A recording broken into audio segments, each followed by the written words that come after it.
Hi guys, my name is Zoe Chilco, and today I'm going to be going over the formation and examples of sedimentary minerals.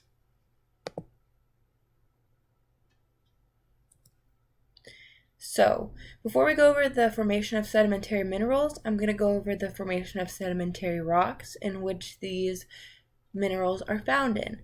So, sediment is formed when pre-existing rocks are exposed to weathering and erosion and they break down. And there are three ways that you can form sedimentary rocks. There's calisthenic sedimentation, chemical sedimentation, biochemical, or biologic sedimentation. So, for calisthenic sedimentary rocks and calisthenic sedimentation, they are created by solid weathered products and they are called cast, and they are getting pressed together over time. And calists are chunks of transported rocks that have been broken down and transported around the earth.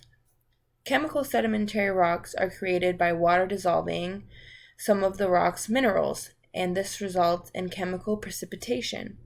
And these rocks are also called evaporites. Biochemical or biological sedimentary rocks are created when large numbers of things die, and they are made up of the shells and the bones of these dead organisms that were once living. So the formation of sedimentary minerals. When igneous rocks are exposed to weathering, many of their common minerals completely dissolve, and they convert into clay minerals. Metamorphic minerals either disintegrate or dissolve into particles too small to be noticed. So sedimentary minerals are those minerals that can withstand the harsh weathering and erosion that forms the sedimentary rocks. Some examples of sedimentary minerals are quartz, K-feldspar, and muscovite, and these are commonly found in sedimentary rocks. And they are joined in the sedimentary rocks by those clay minerals, calcite, dolomite, gypsum, and halite. Calcite, dolomite, gypsum, and halite are salts that precipitate as water evaporates.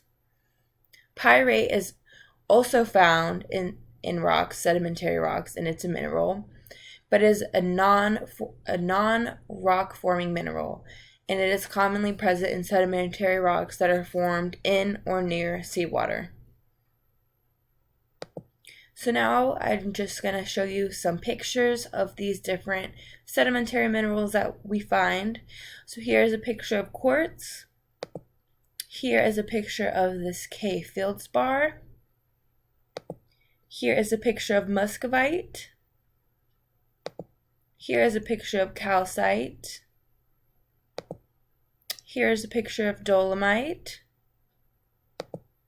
Here's a picture of gypsum. And here's a picture of halite. And here is a picture of pyrite, also known as fool's gold.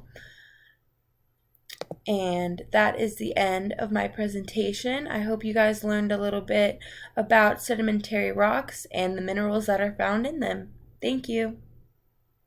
And good luck on your final.